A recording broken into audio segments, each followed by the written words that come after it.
Hello and welcome to the Avrum Rosensweig Show.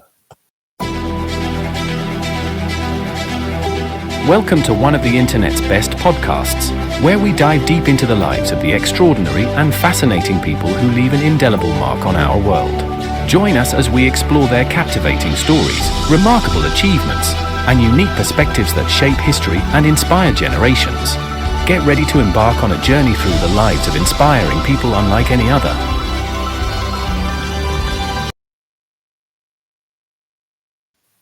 Hello and welcome back to the Avrum Rosensweig Show. My name is Avrum Rosensweig, and I am here with my dear friend and my co-host, Rabbi Shlomo Gemara, for Parsha and Prose. How are you, Rabbi? Baruch Hashem. It's Hanukkah, it's Rosh Chodesh today, Rosh Chodesh Tevet, and it's winter break. Everything seems to be perfect. The only thing that is still, a heavy cloud over our heads are the Chatufim and Chatufot in Gaza, and hopefully we will see them soon. Bedrat Hashem. Hanukkah is the time of miracles, and we need one to see them alive and soon amongst us. So I in that light, I would like to do two things. Number one is I would like to say a prayer for them, for the hostages. And then secondly, I want to show you a very short video, maybe 10 seconds long, and it's going to give you a lot of chizuk, a lot of strength. May the one who bless our ancestors, Abraham, Isaac, and Jacob, Sarah, Rebecca, Rachel, and Leah, bless, preserve, and protect the captives and missing soldiers of the citizens of Israel and the IDF. May God rescue them from captivity and speedily restore them in peace in the merit of the prayers of this holy congregation who pray for them.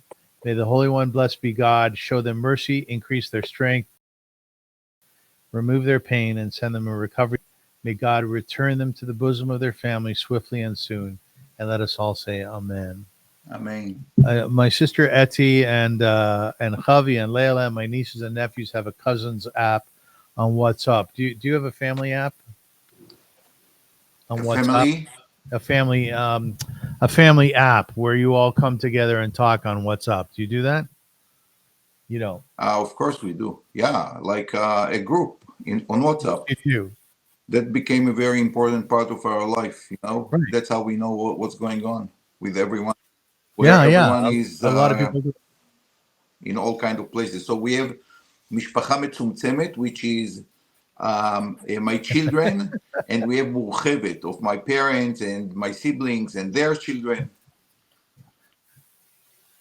Well, why do you call it Metzumtemet? Translate that for us. Metzumtzam means small. Betzimtzum. Oh. Ken.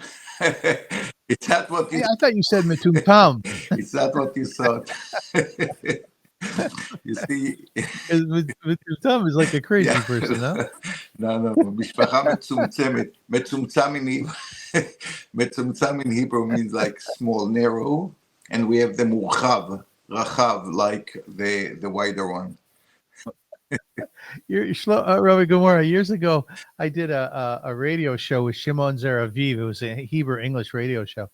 And my task was to do the English news and introduce some of the singers in English. You remember Tzipi Yes, Shavit? of course. She's still active, by the way. We're right. What's She's that? Still active.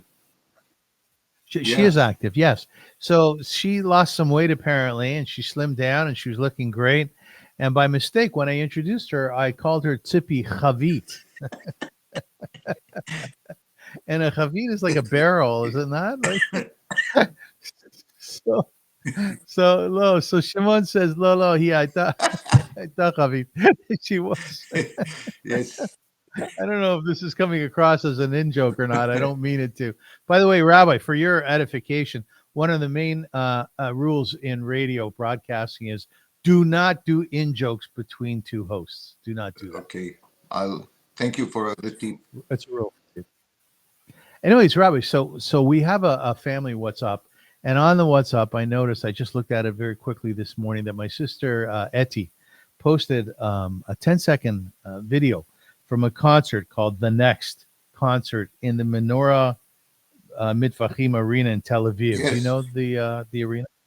You do know it. It's on Yigal Alon Street. So it's very, very hopeful. and it's Israelis coming together and singing with hope. So watch this for a second.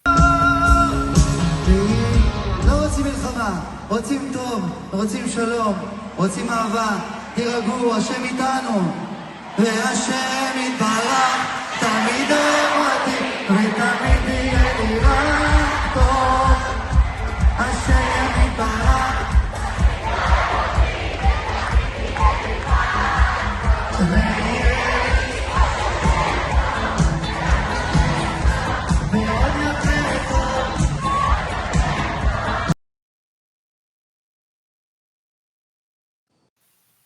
What do you feel when you watch that? I feel the sense of achdut, which is really, really unique, especially in days like these.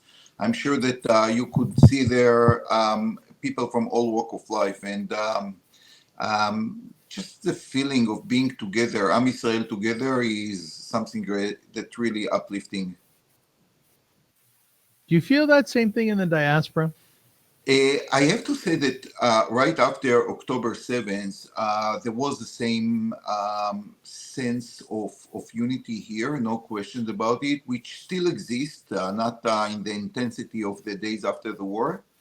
At the end of the day, we are Am Israel together, and it doesn't make a big difference if you are here in London, in South Africa, or in Israel. But obviously, when you are in Israel, you go to the street and you see the Chayalim coming back. I think that everyone in Israel know a family that lost a soldier. So obviously, the sense of unity and the need for unity in Israel must be much stronger than here. It's interesting what you're saying. My friend Heather, who's a secular Jew, walks on Shabbat with her dog, and over the years she noticed that when she would walk by from people in the area, they wouldn't say anything to her. She has a very Jewish look about her, but they wouldn't say Shabbat Shalom. She says since October 7th has changed. Then when people pass by her, they say Shabbat Shalom. That's very nice. It should be all year long. Sometimes on Shabbos, I'm walking with my wife, and a person goes by and I say Shabbat Shalom, and he says Shabbat Shalom, and she asked me, who's this guy? I said, I don't know. She said, you say Good Shabbos to him like it's a close friend. I said, he's a close friend. He's a Jewish guy. Shouldn't we all greet each other like brothers and sisters? Yes, very much so. Very much so. So you just arrived back from Los Angeles. You're going to Washington tomorrow. You're a world traveler, you and your wife are, but I think that's the consequence of having many kids. Baruch Hashem. How was Los Angeles? First of all, much warmer. Very nice community, by the way. I always feel at home when I goes to shul, and I don't know 99% of the people. The 1% of the people that I know are former students, other visitors from Toronto. So it happened to me this time as well. In Los Angeles, I met few people from Toronto who also came to visit their families. Some of my students, actually, we were at the apartment of my former students, which, the first time I did, my son arranged us an apartment not far away from him. And I did not make any connection between the name and a former student. And then I see a picture on the wall and I say, hey, yeah, of course, he was my student. I actually officiated in his brother's wedding. So it was very nice. There is a nice community from Toronto in LA. So weather-wise was fantastic. Was much warmer there in Toronto on December. We went to see the Getty Museum, a must-see. If you are in LA, you must go there. Beautiful, beautiful museum. And gardens. Oh my gosh, the gardens are so, so beautiful. And the architecture is really unique. So it was very pleasing to the eye and to the heart. You know what I find, which is very compelling, is that Jewish leaders, teachers, they have a particular measurement of the world. Let's say real estate people who invest here and in America and Asia and et cetera, in Israel. So they judge, or they look at life, development of it through their real estate. I have a property here, I have a property there. But I notice with Jewish leaders and Jewish educators like you, my dear friend Ellie Rubenstein, wherever you go, you'll comment on students that you've met, right? Individuals who you've learned with, let's say. You often talk about people you went to yeshiva with. It's a very interesting measurement that you have. It's quite normal, I believe. Student is not someone who was in your class for 1 year or two. A student is a bond for life. And therefore, you always look for a student, for someone who knows the students of yours, and they meet you, and they, some of them even heard about you through their friend, and they come, oh, you know, Rabbi Gemara, you have a friend, this one, and this one, and I heard your name before a few times. I always say, I hope only for good things. But yeah, obviously, it become part of our life. So exactly the person go and want to see his family members. I really love to see my former students. Well, what is your feeling for your former students? Always pride. And, you know, when you teach a teenager, many times the parents come and tell you about their problems and their challenges as parents and how difficult it is to raise a kid. And I always tell them, you know, think about a roller coaster. In a roller coaster, like people are going and you hear the scream, then you think that people are suffering. And at the end of the ride, everyone is smiling, everyone is happy. I said, you know what? Having a teenager is like being on a roller coaster. You scream, you are afraid, you are terrified. Trust me, at the end of the ride, you are going to be very happy. And I'm right. To see some of my students who gave me a hard time then, many years ago, and now they are successful leaders in their community. They are Talmidei Chachamim. They are young professionals who are doing great for themselves and for the community. It always like fill me with pride and happiness. And love? And love, absolutely. And usually Rabbi, I have can you see already like the second generation, and I know that everything is good, everything. But when you see how they raise their kids, you know, you did something right. Their parents for sure did something right. And I'm very, I have a very strong feeling and trust in the next generation. Tell me, Rabbi, you go on roller coasters? Absolutely. Do you like them? I love them. Do you? I do love them. What do you do with your kippah when you go on a I roller put, coaster? you know, for the ride, I take it off. I don't want to. It happened to me more than once that I asked to stop something to find glasses here or keys or something like this. So now I know how to secure it. The truth is I wasn't in Wonderland or any other place for the last 2-3 years. Maybe after the Corona once. Listen, we get older, Avrum. Yeah, we do.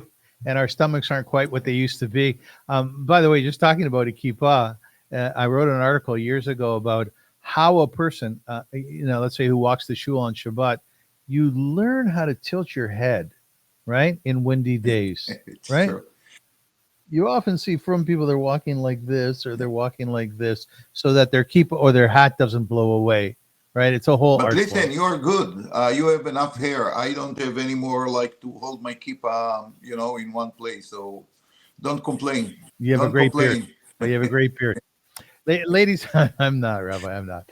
Ladies and gentlemen, the series that we're doing is called Parsha Prose.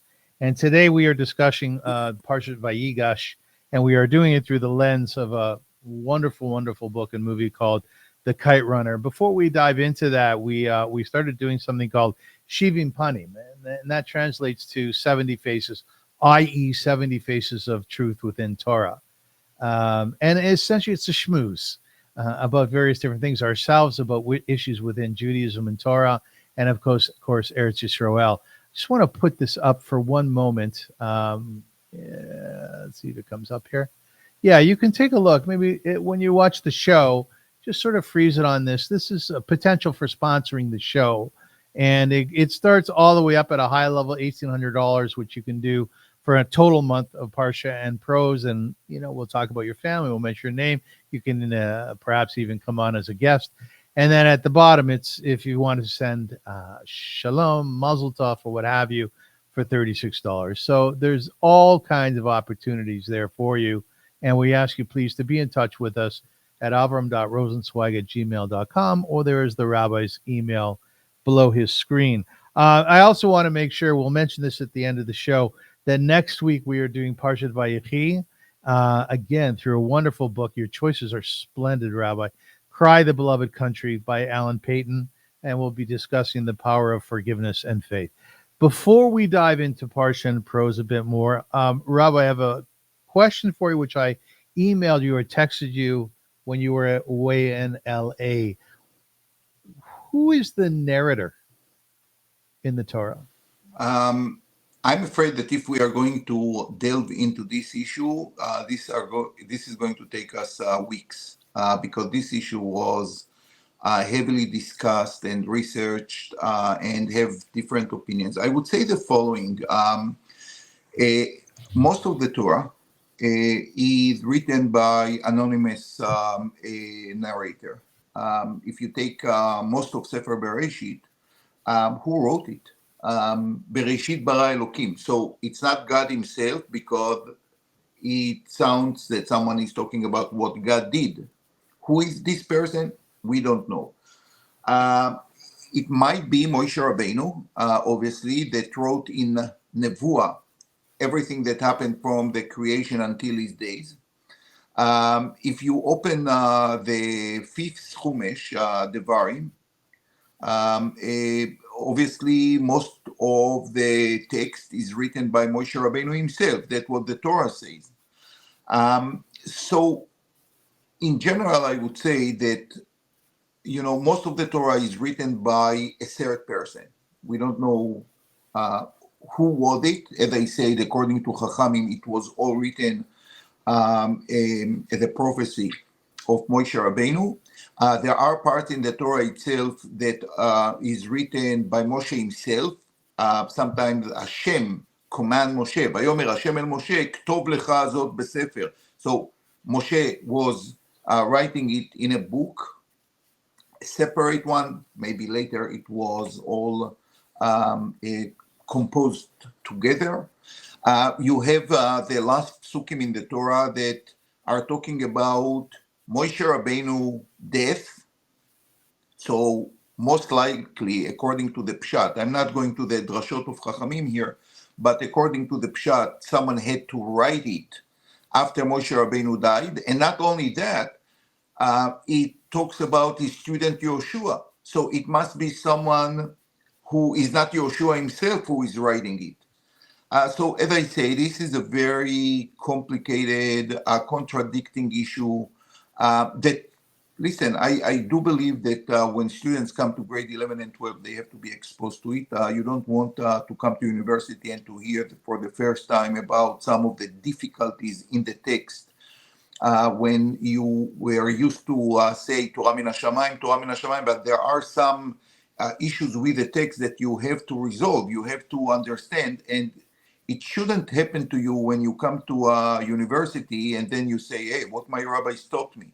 So this is a serious issue. By the way, we are not the first one to discuss it. Chachamim themselves over the millennia discussed this issue because they face the same difficulties and challenges in the text itself. In the yeshiva world, this issue is not an issue, actually. Torah min hashamayim, and that's it, and no one go further than that. But as I say, that's fine. That's fine. There is no problem with this one. Obviously, I do believe 100% the Torah min hashamayim, but you should know that you will face challenges that you have to be aware of. And what about Nach? A similar discussion Listen, is required? When we say the Haftarah every week, and we say Nevi'ei Haemet Vatzedek, because the Haftarah is certain parts of the Tanakh, not the Torah, we say Nevi'ei Haemet Vatzedek. We do believe that the prophecy there was given directly from Hashem. And we have actually holy books that never made its way to the final cut of the Bible. You have, for example, Sefer HaMaccabim. If we are right now in Hanukkah, this was never canonized as a book in the Tanakh because the lack of holiness and the way it was written. The Tanakh in general and the Torah in general is not a history book. It's like a book that comes to teach you, and it teaches you from the highest authority, from God himself. So yes, everything that is in the Tanakh is authorized, so to speak, by the holy people who knows what God said. And we don't see any difference between the Tanakh and the Torah. Obviously, each one talks about different times, but the holiness of the text is quite the same. I'm just about to finish Shmuel Bet with my Chavruta Motel, and we've been learning it for a number of months. So there's a lot to discuss there, and I'm sure that we'll get to it in future Shivim Panim. But before we dive into Parsha and Prose, just a quick comment. I interviewed a few days ago a fellow by the name of Dan Gordon, and I was introduced to him by the director of the Givati Association, Yitzhak Levine, who's a fine human being. This fellow, Dan Gordon, was in Givati. He was in the reserves for 45 years. And he also lived in Los Angeles, where he became a very well-known Hollywood screenwriter. And he worked on a number of different screenplays, one of which is Rambo with Sylvester Stallone. Now, he and I were talking about Parsha and Prose during the interview I was doing with him. And he's a very well-read fellow, very obviously a great writer. And I told him, within a given context, that you said that Shai Agnon was a greater writer than Shakespeare. He looks at me, he goes, really? This is what Rabbi Gemara said. I said, yeah, this is his shita. This is what he believes.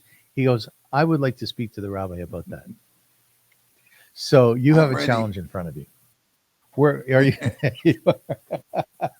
You sound like a boxer. So we're going to set that up. That's going to be very interesting, absolutely. I think, right? Okay. Anything to add to Shivim Panim before we move on?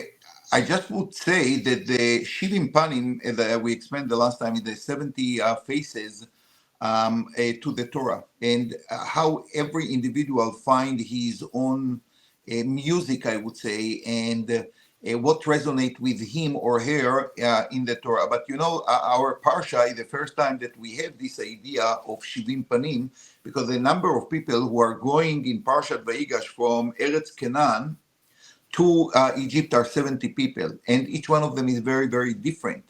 And nevertheless, they create, for the first time, they go from being a family to creating a nation. And I think that the Torah, by counting the name, each one of the people who arrived to Egypt before they turn to be a nation, as we are going to see in the next Chumash in Exodus, is to tell you that everyone is different. And if you have a nation, you can expect that 69 other people out of 70 are going to be very different from you. And nevertheless, you belong to one family, you create one nation. That's great. When I did a conversion class on Jewish identity, are we an ethnicity or religion, v'chulu, etc., at the end of it, you know, you study the people who talk about this, and they say, it's really hard to say what we are, but one thing we know for sure is we're a family.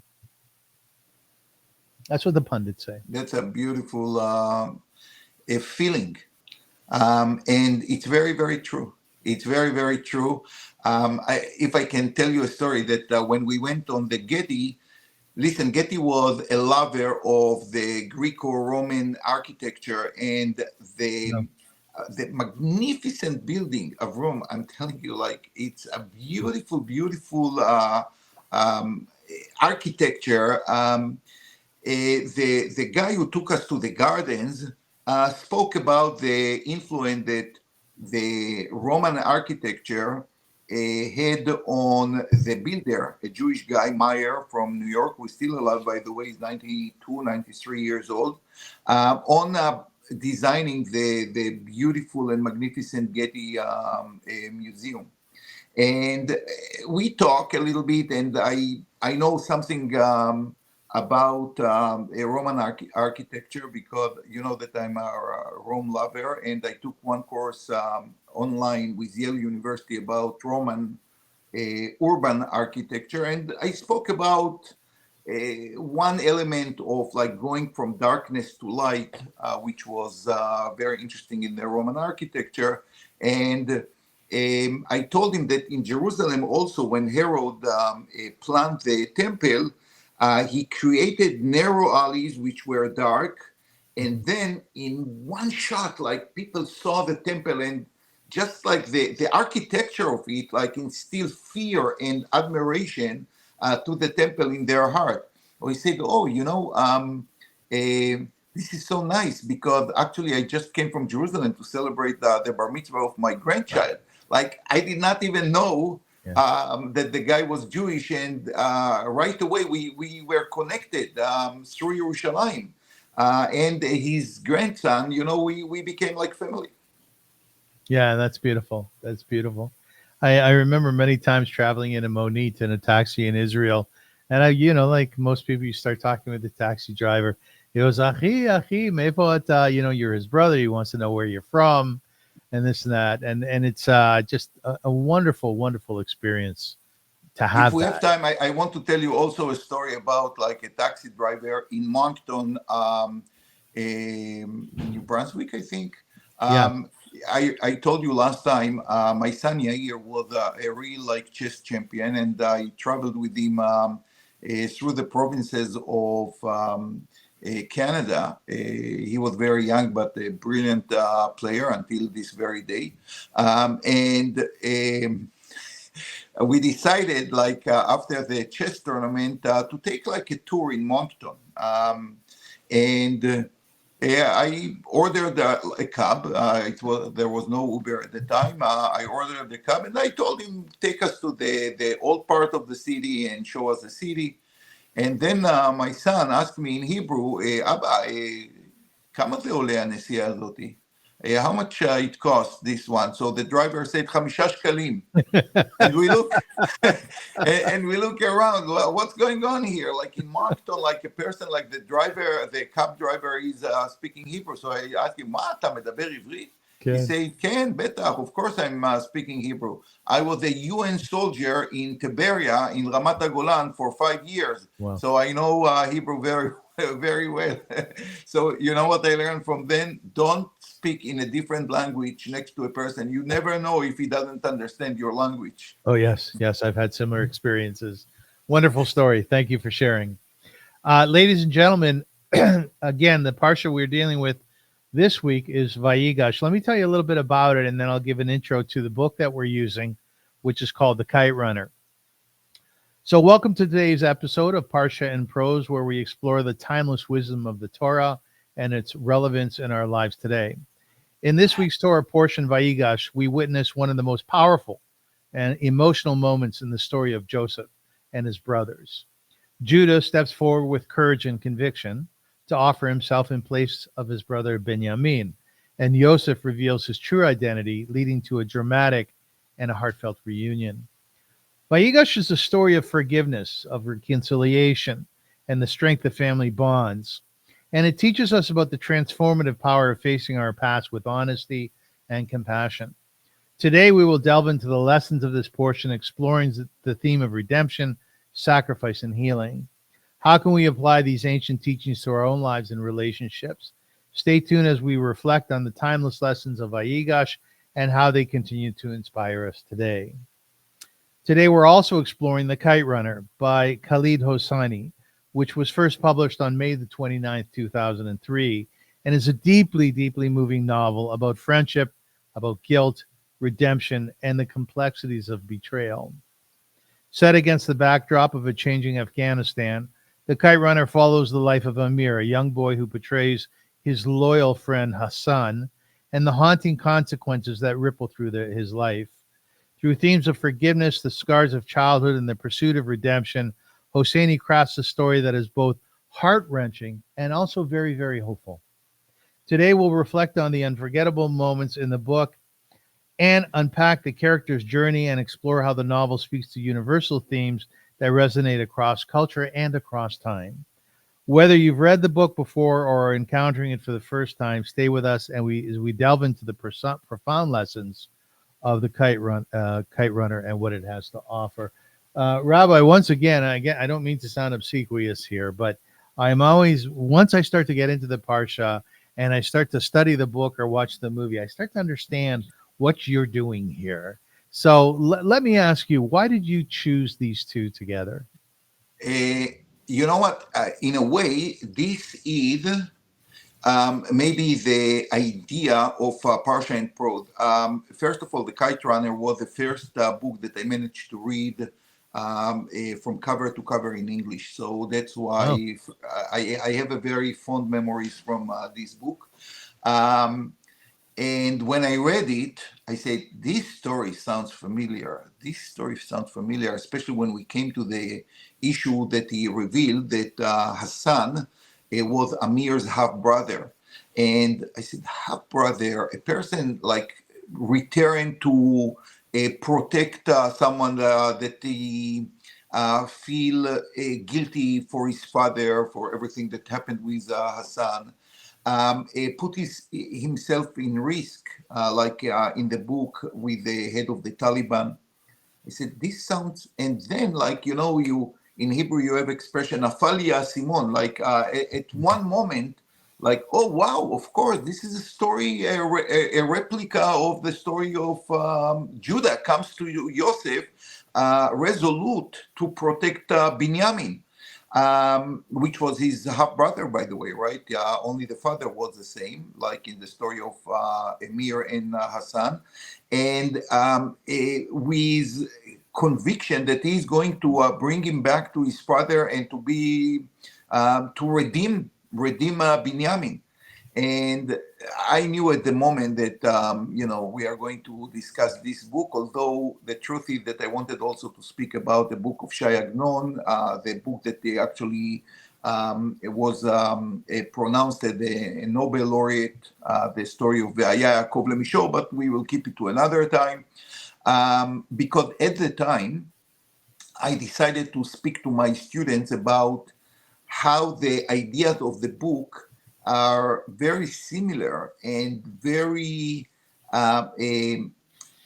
fit completely the story of Yosef and his brother, and how sometimes we do a terrible mistake and we need to redeem ourselves.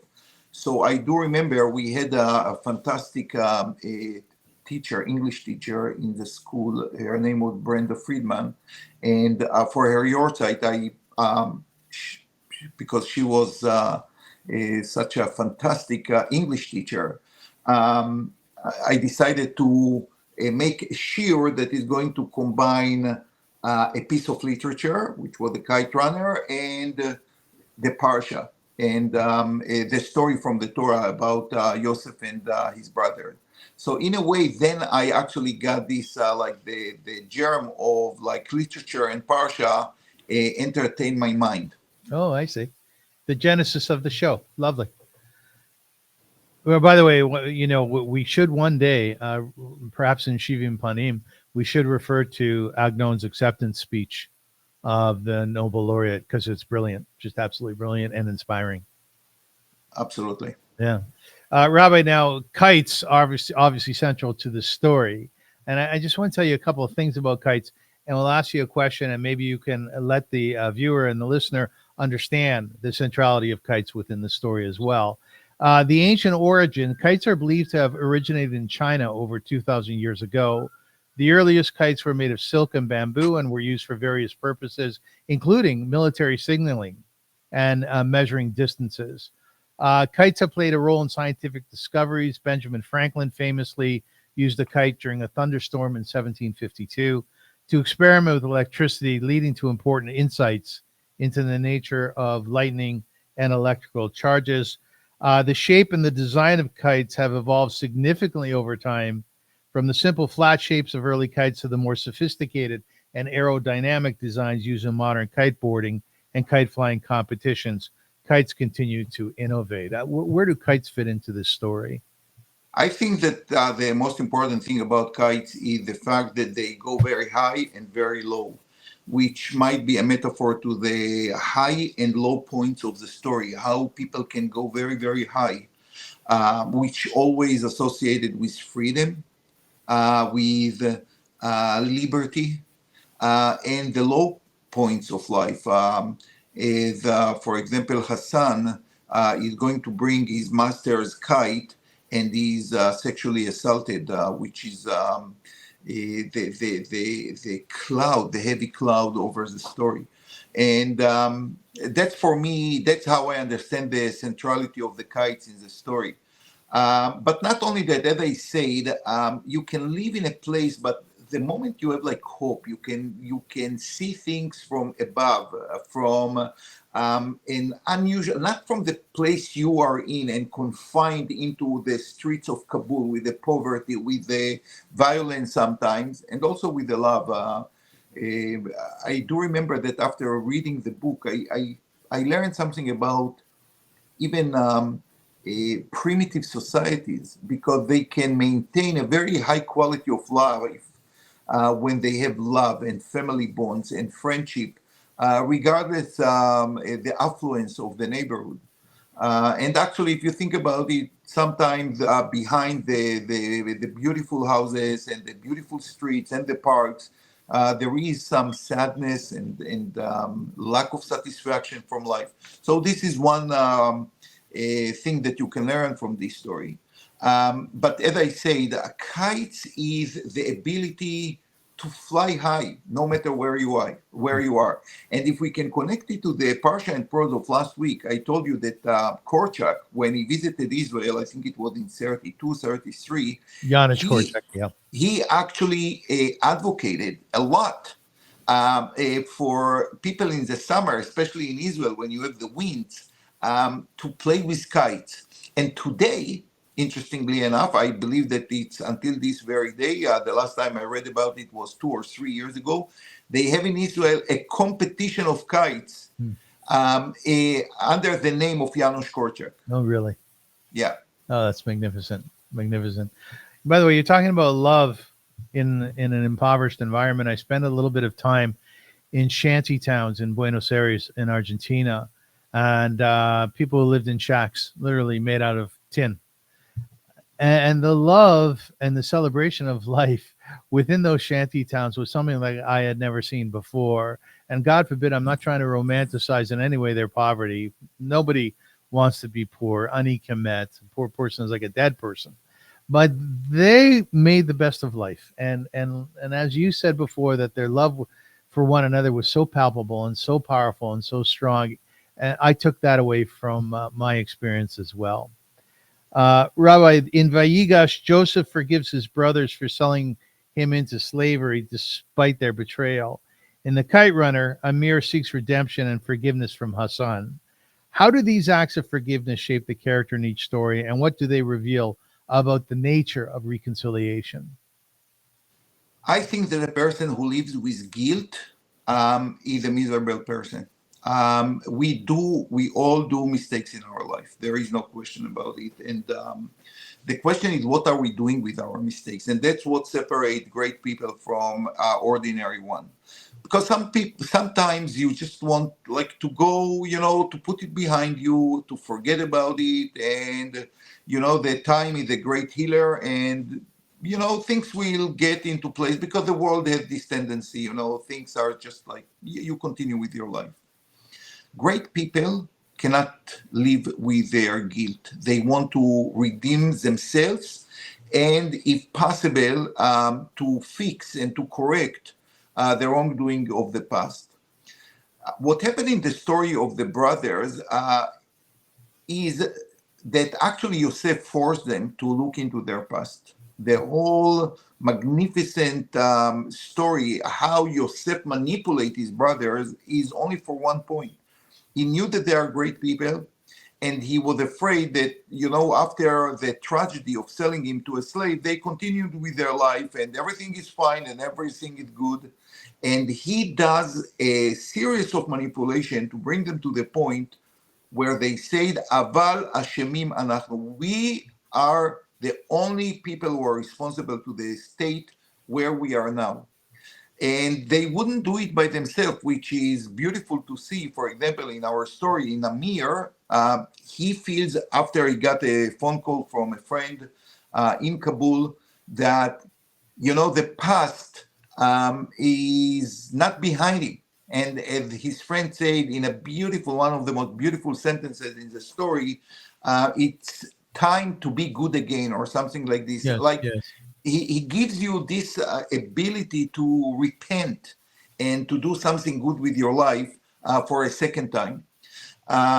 So in the two stories, actually, there is someone who initiate, but once it's initiated, the process of repentance, the process of the need to atone for a terrible guilt, the story move on with resolution. On one hand, Judah, who is resolute to save his brother Binyamin, and Amir to save the son of Hassan and to bring him to America. Yeah, in that light, Rabbi Sachs talks about the idea of tshuva in this parsha, and he says that there's three different levels of tshuva. The first is recognizing that you've done something wrong. You find that amongst the brothers, that when they were talking between themselves and they were, about, one of them was about to be thrown in jail, they said, "This is on us. This is what we've done. It's the stress that we've caused our brother Joseph. Now it's coming on us." And the Rabbi Sachs continues to say the second, so you recognize you do it, you commit to never doing it again. And the brothers, again, you'll find within their narrative a commitment to being better people, to developing as brothers and as human beings and Jews. And then finally, if you're approached with the same situation and you've managed to fight off the inclination to do the same thing, then that's the greatest level of tshuva. And again, you find that amongst the brothers. Rabbi Sachs develops this whole theory, this whole thought, which many people talk about, but he does it beautifully. Yeah. And the same is, as I say, by saving the son of Hassan, he could not redeem Hassan anymore, who died, but he could save the family, so to speak. And what Judah did is exactly that. He saved the family. By doing what he did for Binyamin, he saved the family. I'm not sure that we have enough time to speak about it in this program, but we have to understand that what happened between Judah and protecting Binyamin and this tough discussion of Judah against with Yosef had implication until this very day. And we spoke about unity in the Jewish people, but we have to remember that the Jewish people were always kind of divided. We know about the kingship of Judah and the kingship of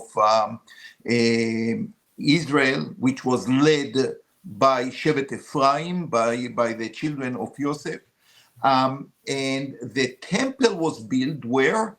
In a place where it was part of Binyamin, the inheritance of Binyamin, and part of the inheritance of Judah. And why this place?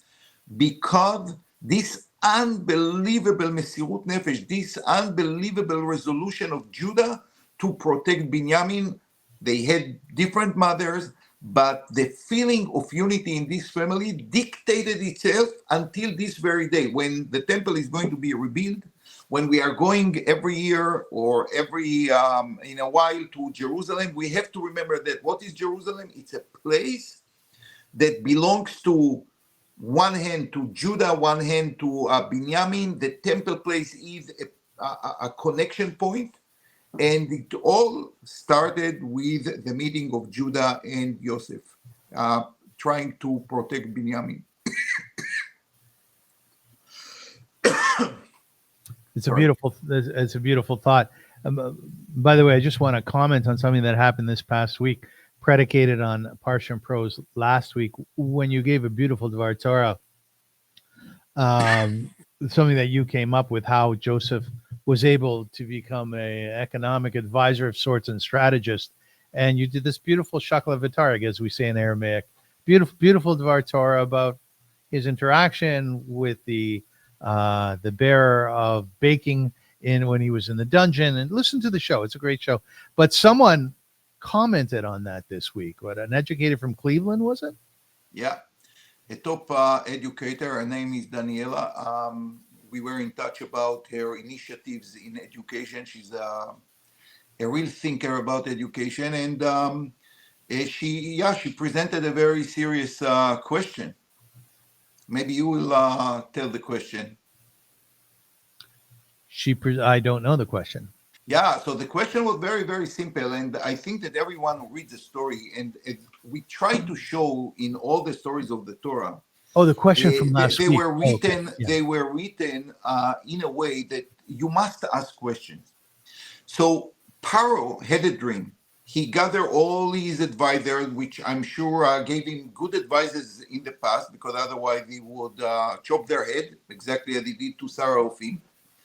And comes a guy who 5 minutes ago was in the lowest social layer of Egypt. He was a slave, to the point that where he came to Paro, he had to shave and to change his clothes because he was a slave in the lowest possible situation of his life. And he gave a solution, brilliant as it is, and immediately, no one asked question. Paro loves it. The advisors, who are basically competitors with this no one who came from prison, they all accept the plan of Yosef with no discussion. On the point, Paro says, you are going to be the viceroy. How can we understand something like this? You know, we have in Washington, in Canada, we have brilliant people. And it always like something to discuss, you know, maybe there is this point, maybe we can see it differently. And here everyone agreed with Yosef, who no one knew 5 minutes ago. How is that possible? And I think it's a great question. I think that it deserves looking into it. So I have a pshat. I don't know if you are going to like it or not, or our listeners, but you know what? I take the liberty in this podcast to bring unusual ideas to the table. It says that when Paro had this dream, he was very agitated. He couldn't understand. And obviously, you know, sometimes we have bad dreams and we feel maybe a little bit bad about it, but he simply could not go on with his day after this dream. There was something very real about it. Ve'en poter otam leparo. No one solved the dreams to Paro. Now, it doesn't say there was no one who could solve the problem. It says, ve'en poter otam leparo. No one solved it to Paro. What does that mean? So our sages have an idea that they actually came with all kinds of ideas, but he did not accept it because he didn't like their solution. You know, I want to deal on the pshat level, on a very simple level. I do believe that Paro and all his advisors knew exactly the solution to the dream. The dream was very, very clear. It's about the Nile. It's about like fat cows, small cows, about like grains or healthy and grain that are have nothing inside. Like, how difficult is to solve something like this? I don't think it's so difficult. But I don't know if you were sitting on a board ever, but I will tell you one thing that is happening again and again, and some people say that this was the problem with October the 7th as well. You don't want to bring the bad news to your CEO, because what does it mean when you have a famine in Egypt? It means usually that Paro will not continue to be the Caesar, the king of Egypt. Most kings, most rulers lost their job because they could not sustain their citizens. Think about the French Revolution, about communism, about many cases in history where kings could not provide the staples to their citizens. They were gone. So basically, to solve the dream to Paro meant, hey, Paro, you should know You are now no longer will be the king of Egypt, because after such a famine of 7 years, there is no way that you will be able to sustain Mitzrayim, and usually rulers like this are lynched in public. Would you bring such a solution to Paro? That's why the Torah said, "Ve'ein poter otam leparo." They all knew the solution. No one could, sit around the board table and to say to Paro the solution of the dream. Paro knew the solution. They knew the solution. No one could talk about it in public. They bring this young guy, and he is aware. Yosef was smart. He was aware to the severity of the situation. If he is going to tell Paro, listen, this is going to be a famine, and nothing you cannot stop it because God dictated it, then he will chop his head. He will be the second to Sarah Ofim, to the baker, to pay with his life for such awful news. But Yosef came with a plan. And this makes a difference. Yosef had a plan as a result of knowing and being an expert about grains and baking and all this that he learned in the 2 years with Sarah Ofim. And he came with a plan how to change a disaster, a natural disaster, to power of Paro. A source of power is going to sustain Egypt, is going to sustain all the countries around, which come with heavy price. Remember, at the end, Paro was much stronger and much richer than he was before. He bought the land of the Egyptians. He made them his slaves. Everyone thanked him for being able to sustain him and his family for 7 years of famine. So that was the greatness of Yosef. He did not succumb to the vision of 7 bad years and that's the end of Egypt. He could find a solution how to change it to actually a source of power. That's why Paro loved it. That's why all the officers loved it, because instead of message of destruction, he brought a message of hope. And I want to say one more thing. The first dreams of Yosef were about grains and about the Shemesh and the Yareach, the sun and the moon, bowing down to Yosef. We know that the Shibolim, the grains, we know how it was fulfilled, where all the brothers came and bowed down to Yosef in order to sustain them. But where do you find the Shemesh and the Yareach, the sun and the moon, bowing down to Yosef? According to my explanation, it's very, very simple. The sun and the moon are a representative of the force of nature, right? Because our life is dictated by the sun, by the moon, by everything that nature brings to our life, like years of abundance, years of famine. Yosef found a way how to defeat nature. Although there was 7 years that were supposed to destroy Egypt completely, he managed to turn the disaster to something manageable, something that will ensure the survival of Egypt. In other words, the sun and the moon, with all their powers, had to bow down to Yosef because he managed to defeat them. What do you think? No, that's lovely. Lovely. Yeah. I so enjoy, and you did this last week, I so enjoy where you come up with these thoughts. And like they say in Yiddish, from Vienna, where does this come from? From the text, Avrum.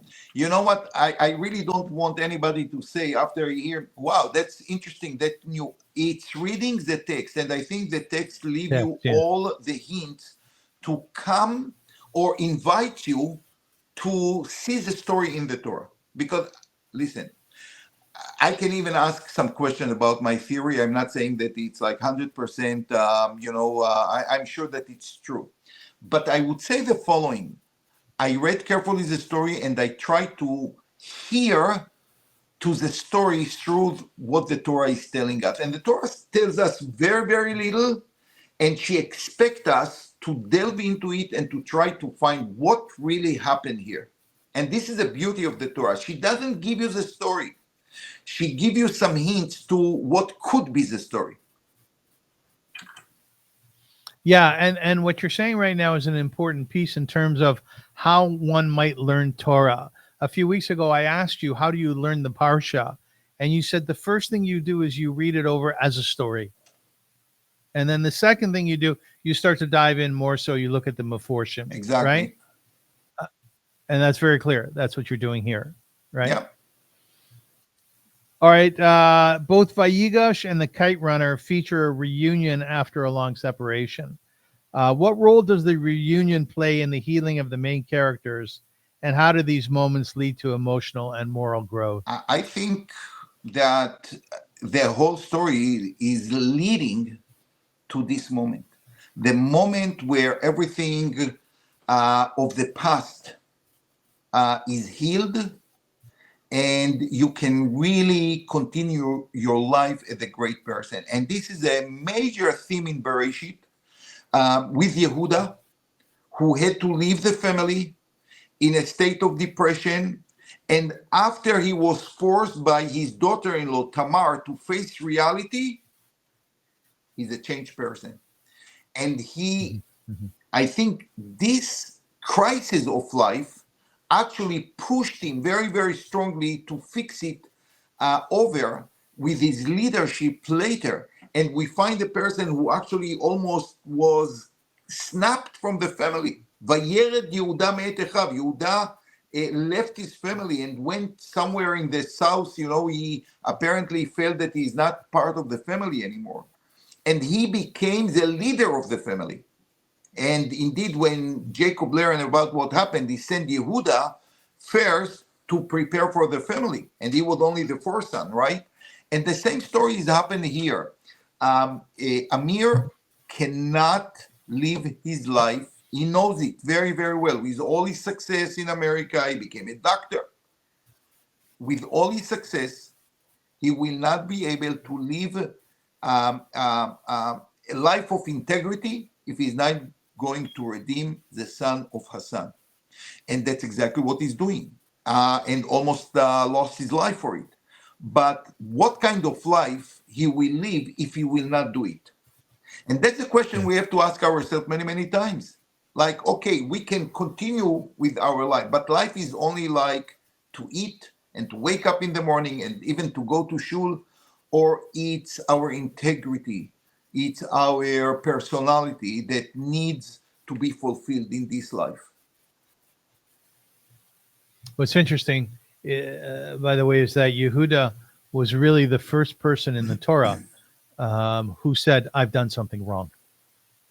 And a very, very powerful message. And by the way, that's exactly the role model of King David, who was one of his descendants, who came from Judah. When the prophet came to him after what happened with Bathsheba, he said right away, Chatati. He recognized, he did not try like Saul, who was before him. And by the way, Saul was from the children of Binyamin. That's a different story here. David accepted right away full responsibility for his sin. And therefore, you can see that Saul was the king only for 2 years. That's it. Because he could not take responsibility for his wrongdoing. David did something which seems much worse. But the fact that he took responsibility, the fact that he was aware that he did something extremely wrong, enabled him to continue to be the king, enabled his dynasty to continue to be kings. And that's actually what a great leadership is. Your ability to say, I did something wrong. Did Moshe Rabbeinu ever say Chatati or something similar? I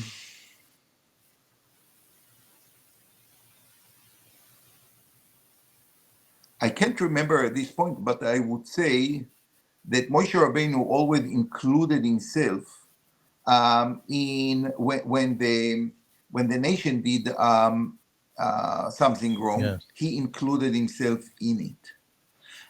He always saw himself as part of the nation, and this is also a great lesson in leadership. When your people are doing something wrong, it goes back to the top. I don't want to withdraw any, connections to leadership today, although I think it's important.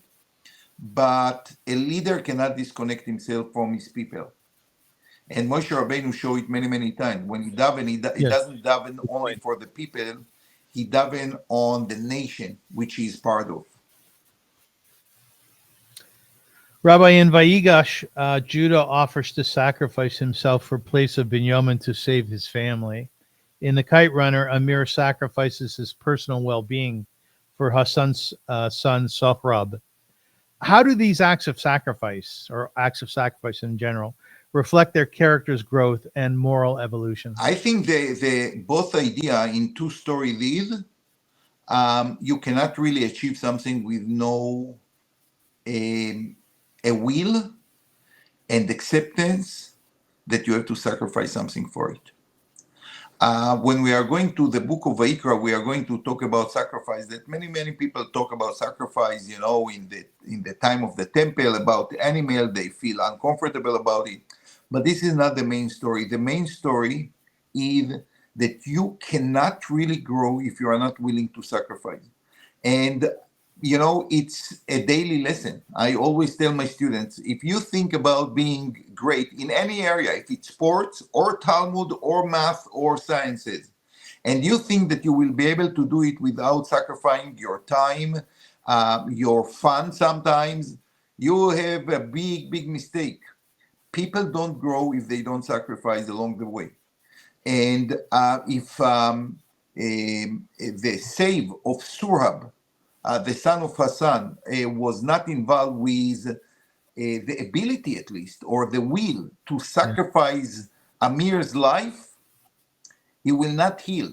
You have to go through a major experience and a test in order to prove to yourself that you're worth it, that indeed you brought this disaster to an end. And this is a great moment. I will connect it to your previous question.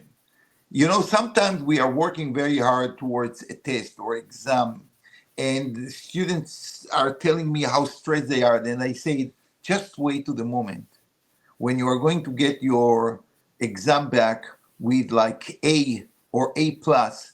This will worth every single step of the way. All the sweat. הזורעים בדמעה ברינה יקצורו. The people who sit in tears, they are going to be happy at the time of the harvest. Why? Because they appreciate it. They know how hard they worked for it, and they deserve it. And this is the point. You have to deserve it. And I think that both Amir and Yehuda felt a sense of, now we deserve it. We failed before, but now we came to the point where we are true men. We are true people who stood for a very risky mission, but we managed to do it. And this is a great lesson to each one of us. We become great through sacrificing and sometimes very serious challenges and tests. What's been your biggest sacrifice in life? I do believe that choosing education is most likely kind of sacrifice that I had to do. I think I could choose many careers, some of them in terms of money and maybe fame, which I think quite easily I could choose.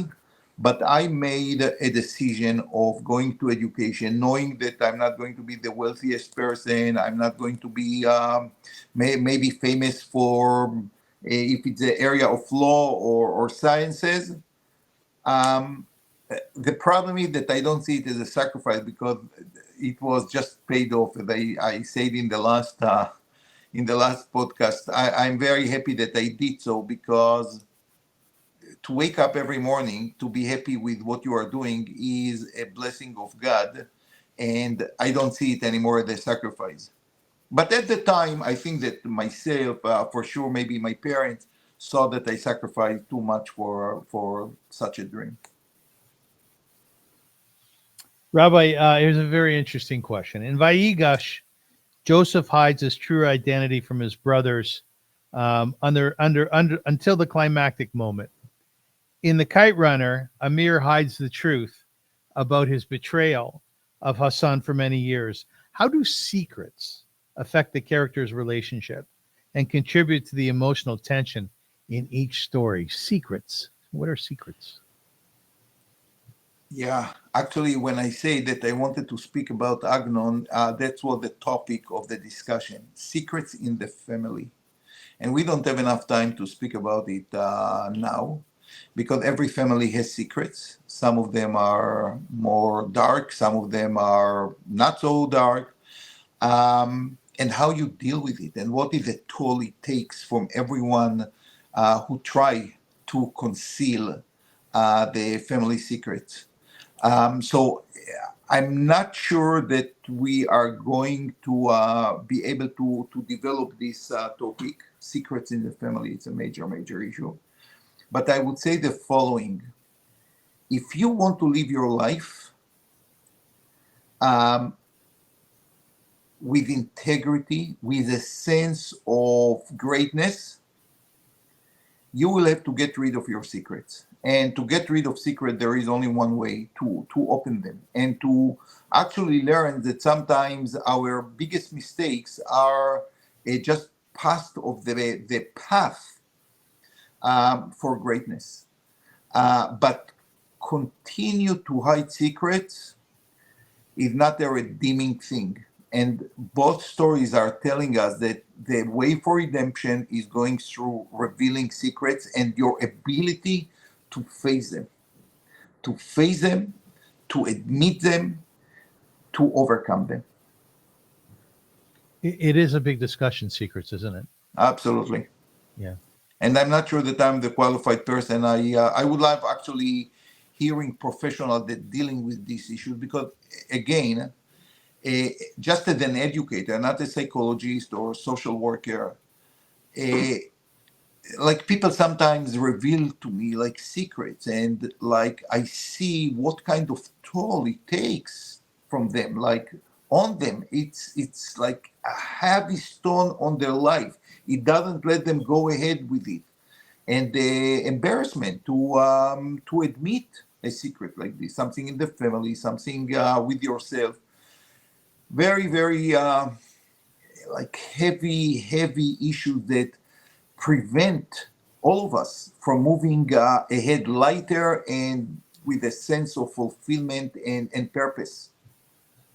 But Rabbi, by the same token, I once heard what I felt was a really good thing to carry with me, that everybody has a public life in one way or another. Everybody has a private life, and then everybody has a secret life. So I'm not sure that we should always be revealing our secrets. Listen, I guess that this is a whole idea behind confession in Christianity, and indeed, the halacha prevent us from telling our secrets to others. Everything between you and God, you should confess. People should not confess about to other people about their issues unless it's part of a treatment or a process of healing.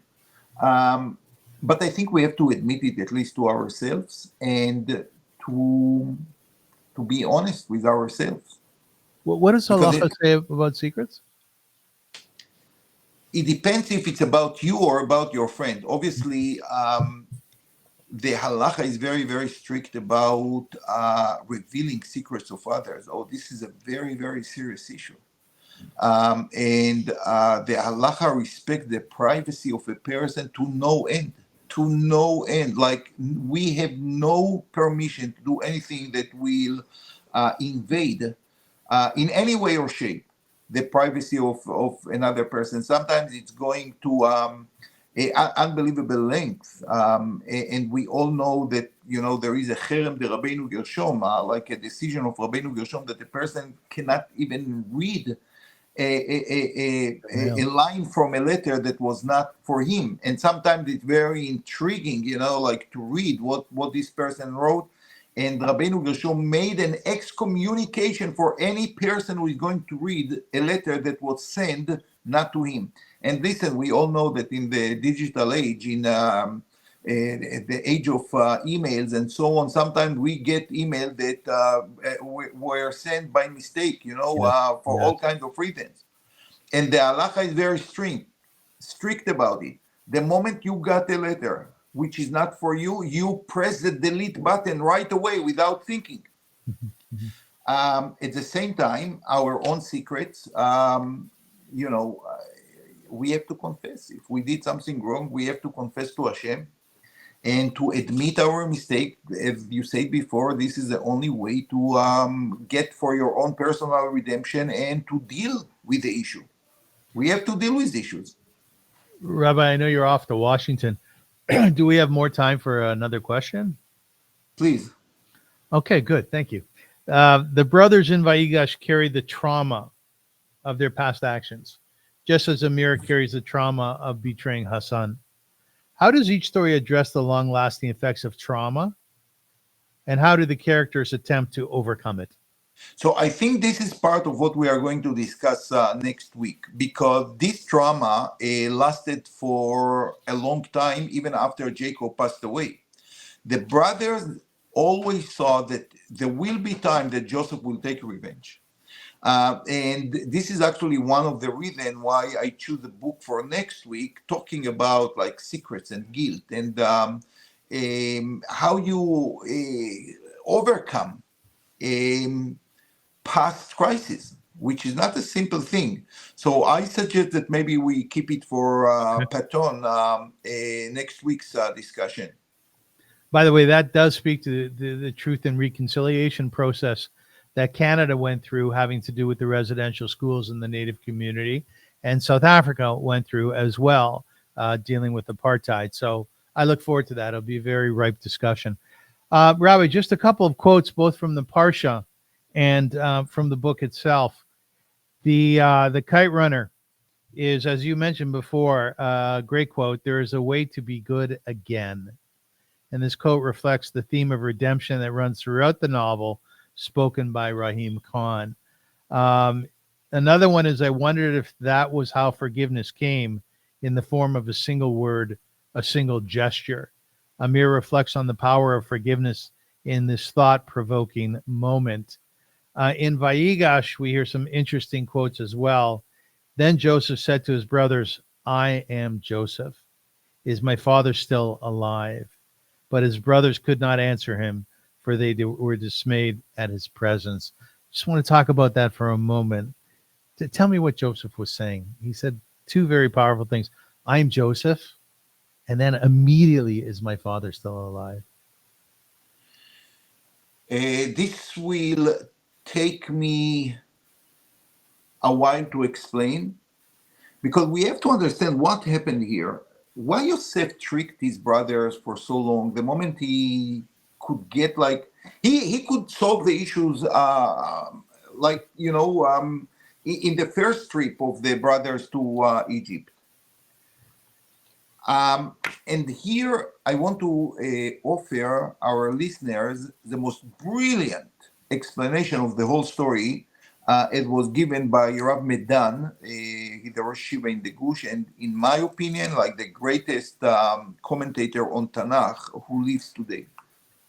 And he said the following: Yosef actually did not know what was the part of his father in the whole ordeal.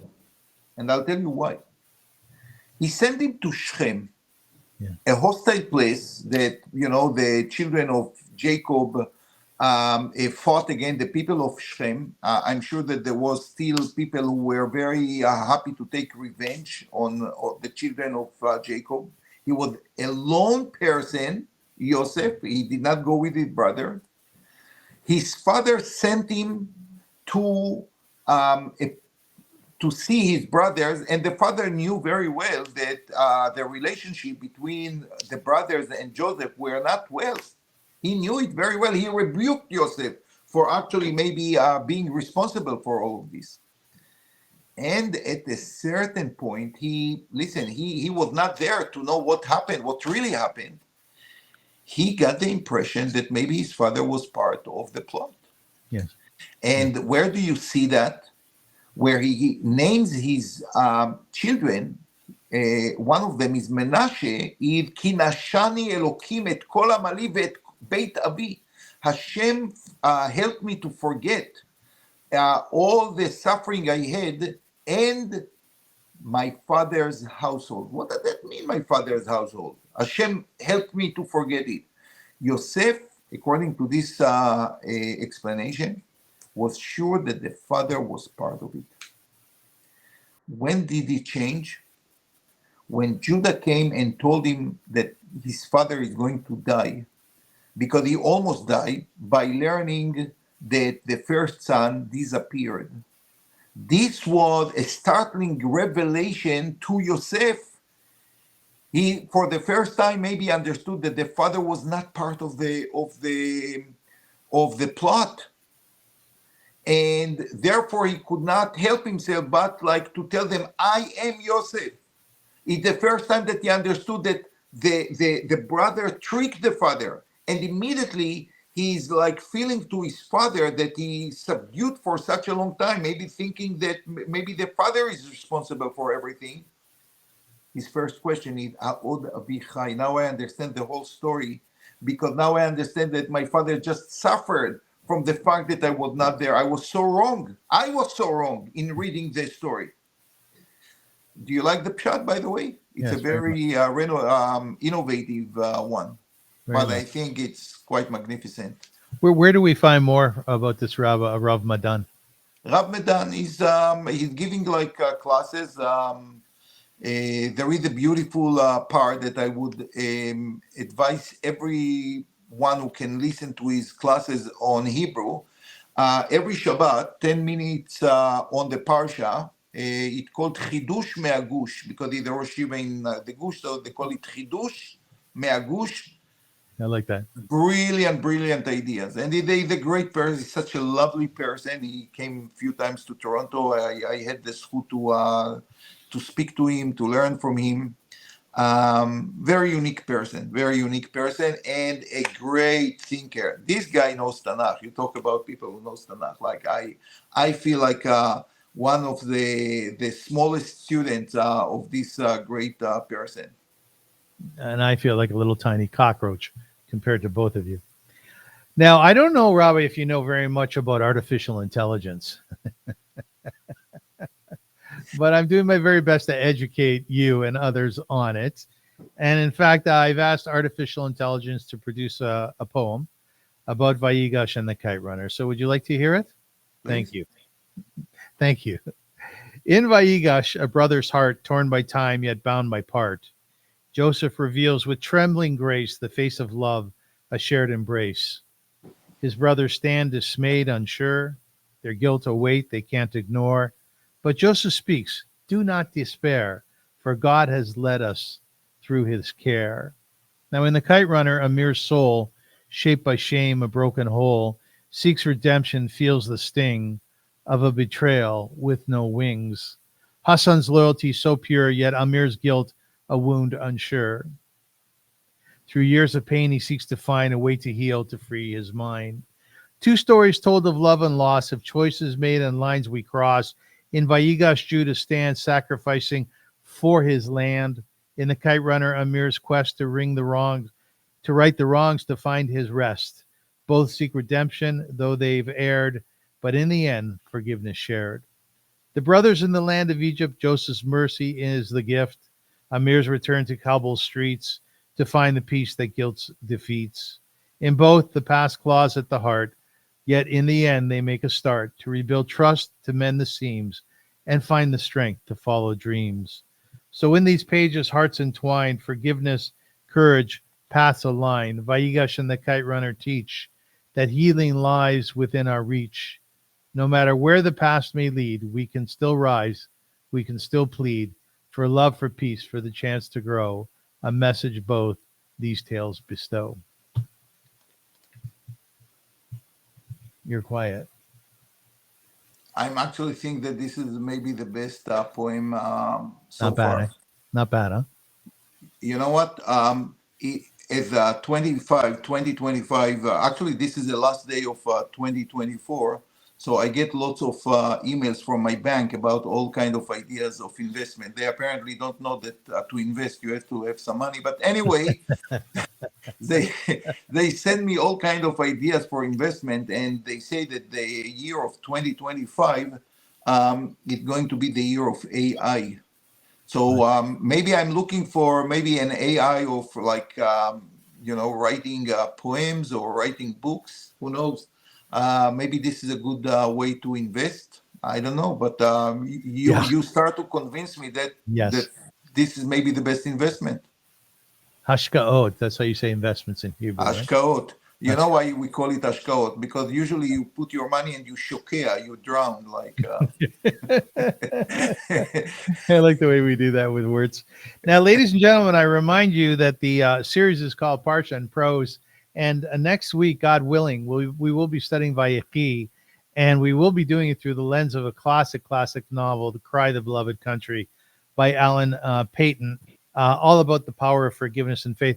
Rabbi, in one or two lines or less, why did you choose Cry of the Beloved Country? Because I think that's exactly the main themes of Parshat Vayechi. Like, okay, what happened in the past happened. How you deal with it in the future. How you can turn disaster, sad times, to something uplifting that is going to nourish and nurture your life. And I think this is a good topic for Vayechi. Do you have a message that you can give out to our listeners, our growing listenership? Thank God, about the coming week, the coming weeks, the new year that we're approaching. Hope for the Jewish people, hope for the world. I think that the coming year must be like a much better year than the previous one. We struggled with many things. I would say the following, and we will tie the beginning of our podcast to the end: unity. The story of Judah, Binyamin, and Joseph is a story that, despite major gaps and understandings, the Jewish people are one unit. And as long as we will feel this way, the next year, the 2025 years, and I say it's not the Hebrew year, but the way the non-Jews are looking at us in their eyes, when we lack unity, they hate us even more. When we show our unity, they listen. I think the greatest problem today that we have is the lack of unity, the hatred, the way two sides of the political map treat each other. And we have to remember, we don't want to go back to the days of the kingship of Judah, the kingship of Israel, who always fought between them, always represent different values. We have to leave this behind us. We must leave it behind us. I just hope that the year of 2025 is going to be a year that all of us, all the parts of the Jewish community are going to coming together, because if not, oy va'avoy, oy va'avoy. And I want to add to that I want to bring it down to the micro a little bit. Is that I've had the pleasure this past year of interviewing dozens and dozens of people, both Jewish and non-Jewish, and the idea behind my podcast, the Avrum Rosensweig Show, aside from Parsha and Prose, is to really give humankind a pat on the back, and do so through inspirational interviews. And I would ask people, really, Ezu Chacham, who's a wise person, Lomed Mikal Adam, one who learns from everybody. I would ask the listeners and the viewers really to pay attention to that person who's sitting next to you, or the person in the next apartment, in the next house, the fellow or the woman in shul, who's praying with kavanah, with great intent, and wonder about their commitment to prayer and to their Jewishness. Ask them about it. Learn from others. There are brilliant people out there, skills, and with great gifts, matanot from God. And I think in the coming year, it would behoove all of us to study our neighbors, not only to love them, but to study them and to know them, and to be inspired by them. I just interviewed Michal Cutler, and Michal Cutler is Erwin Cutler's daughter. Even more so, she was an MK in the Knesset, member of Knesset, and now she is one of Israel's envoys battling anti-Semitism throughout the world. And she stood at the United Nations and she called the members out, saying, in this room, you delegitimized Israel and the Jewish people way back when you said that Zionism and racism. She had the strength, the courage to do that. I thought, my God, what an honor to be with this person. What an honor to interview her. So maybe listen to some of our interviews and also really be cognizant of the people next to you and what the gifts are that they bring to humankind and to the Jewish people and Israel. Rabbi, any final words? Kol hakavod. Am Yisrael chai, as you always Am say. Yisrael chai. And be proud to be a Jew, right? Proud to be a Jew. Ladies and gentlemen, thank you so much for watching Parsha Prose on the Avrum Rosensweig Show. God willing, we will be back next week in 2025. We'll be back next year. And we look forward to doing so because it is such an honor for us to do this, such a kavod. And I must tell you, we always enjoy ourselves. We always enjoy ourselves, right, Rabbi? It's always Absolutely. fun. It's a pleasure. It is a pleasure. So Zeit Gesint, as my mother would say, go in good health, and we will see you soon. Thank you.